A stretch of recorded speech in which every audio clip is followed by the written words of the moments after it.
name is Kathy, and in this video I will be discussing what you can do to heal many different types of mouth ailments. First off, let me say that it is important to see a dentist regularly. They are an important part of mouth health, but they are not the best way to handle certain issues, and they can contribute to ill health through root canals and mercury amalgam fillings. There are countless articles online that will walk you through the reasons why root canals and mercury amalgam fillings are so bad for you. I won't go into that here. Research this information for yourself, and of course it goes without saying that you need to brush your teeth and floss at least twice a day. If you already have root canals or a mouthful of mercury amalgam fillings like I do, then the following information on how to help yourself is invaluable. Outside of professional tooth cleanings, dentists are not the best avenue to approach gum issues. I will discuss some better options in this video. Everything that I talk about in this video comes from my own personal experience, and I know works for me, and I hope will work for you as well. First up is oil pulling. This is an Ayurvedic dental technique that has you swishing a tablespoon of oil in your mouth on an empty stomach for around 20 minutes. The oil pulls toxins out of your body and primarily improves your overall oral health, but will also improve your general health. You are supposed to follow this practice once a day for 2 weeks, repeating as necessary. I do not have any root canals, but I do have a mouthful of mercury amalgam fillings, and I find that I need to do this about twice a year. Other people's situation might indicate a different schedule. For me, this works. The reported benefits of performing this practice include whiter teeth, cavity and gingivitis prevention, better overall health, stronger teeth and gums, less pain in your jaw, and help with sleep problems and sinus conditions. I've used oil pulling for several years now with great success. It's recommended that you use sesame seed oil, but personally I've used coconut oil and good quality olive oil, and it's worked just fine. I'm a heavy coffee and black tea drinker, and I noticed that my teeth definitely get whiter when I perform this little oil ritual. Some tips though. I got the great idea of doing my morning 20-minute oil pull while I was practicing the harp. It sounds like a great way to fill the 20 minutes, doesn't it? Well, not if you have a sudden urge to cough. It was awful. I spit this awful saliva, toxic oil solution all over my clothes and the piece of music I was practicing at the time. It was horrible. I would definitely recommend that you only do something in that 20-minute time frame that's easy to get out of, like web surfing or the like. Don't be confined behind a harp with a small table on one side and your music stand on the other, boxed in. You need to, if you have to cough, you need to be able to get to a sink quickly. Anyway, as far as technique goes, do not aggressively swish the oil around your mouth. Just initially swish it around and then kind of just let it sit, moving your head so that the areas of your mouth that are of greatest concern to you are being covered with the oil. You will find that the oil volume will double with the toxins and saliva during the 20 minutes. This bit can be kind of gross if you do any aggressive mouth swishing. Just let it sit. It is kind of tough to do this initially, but you do get used to it, and it really does work. I can't think of anything I would recommend more for people. I'm prone to all kinds of mouth pains that make me think that all kinds of nasty things like cavities and infections and the like are happening in my mouth. But after the 20 minutes up, it's just the accumulated toxins in my mouth area that are cleaned out via this method. After the 20 minutes is up, you spit the oil saliva toxin solution into the garbage can or outside. Do not spit it into your sink, as it will tend to clog drains. Then rinse your mouth out with water and you're done. Now, the next thing to consider is shiatsu points. Now, right at the point where your jaw connects to your skull by your ear are shiatsu points, right in there.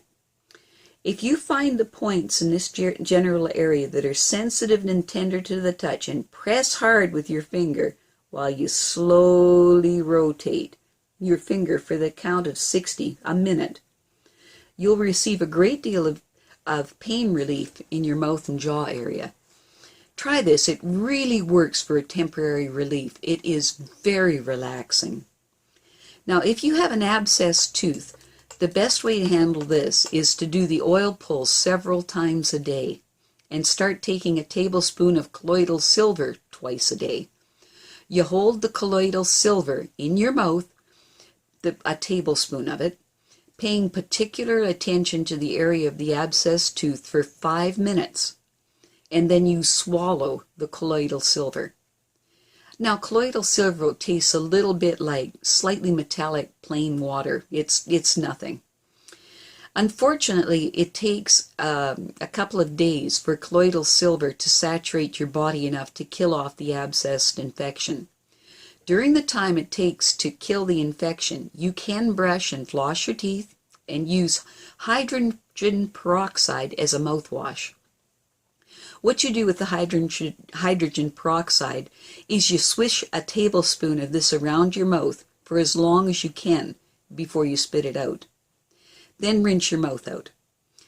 Taking a tablespoon of Everclear, which is legal moonshine, or vodka, or some other kind of hard liquor, not a brandy, but a hard liquor, and hold that alcohol over the area of your concern will kill all the pain temporarily. Do not swallow the alcohol, you spit it out. The oil pull will give ever-increasing lengths of time where you are pain-free. The first oil pull will give you relief for about 15 minutes. The second one, a couple of hours, and it goes like that until the infection is healed. Now, it's important to heal that infection and the underlying reasons why the infection happened in the first place. This is why this procedure is so important. I have known several people that had teeth pulled because of an abscess, only to discover later in life that this need not have taken place because of this technique. You need to clear up the underlying reason for the abscess. One of the best things you can do for your overall health is to get rid of fluoride toothpaste.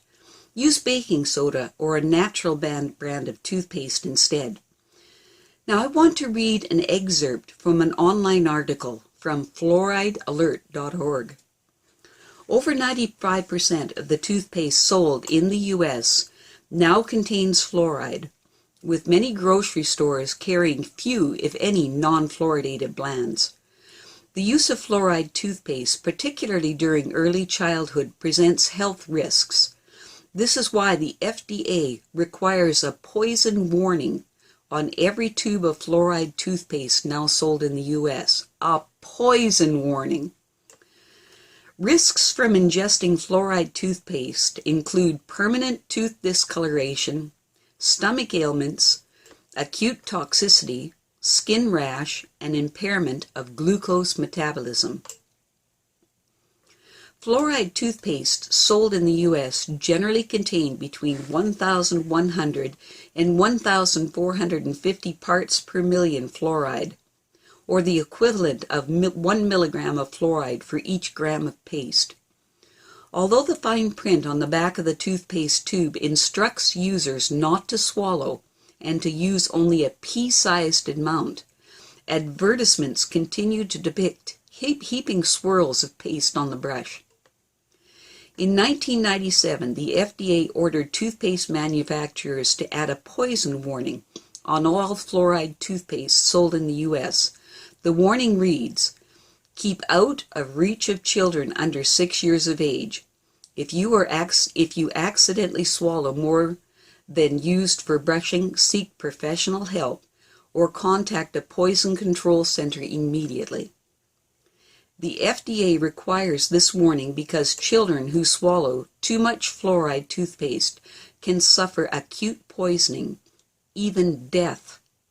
In fact, a single tube of bubblegum-flavored Colgate for Kids toothpaste contains enough fluoride, 143 milligrams, to kill a child weighing less than 30 kilograms. That's from Whitford in 1987. While fatalities from fluoride ingestion are rare, the last reported death occurred in 2002.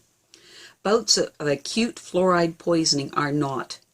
Acute fluoride poisoning, which occurs at doses as low as 0.1 to 0.3 milligrams per kilogram of body weight, generally presents in the form of gastric pain, nausea, vomiting, headache, dizziness, and flu-like symptoms.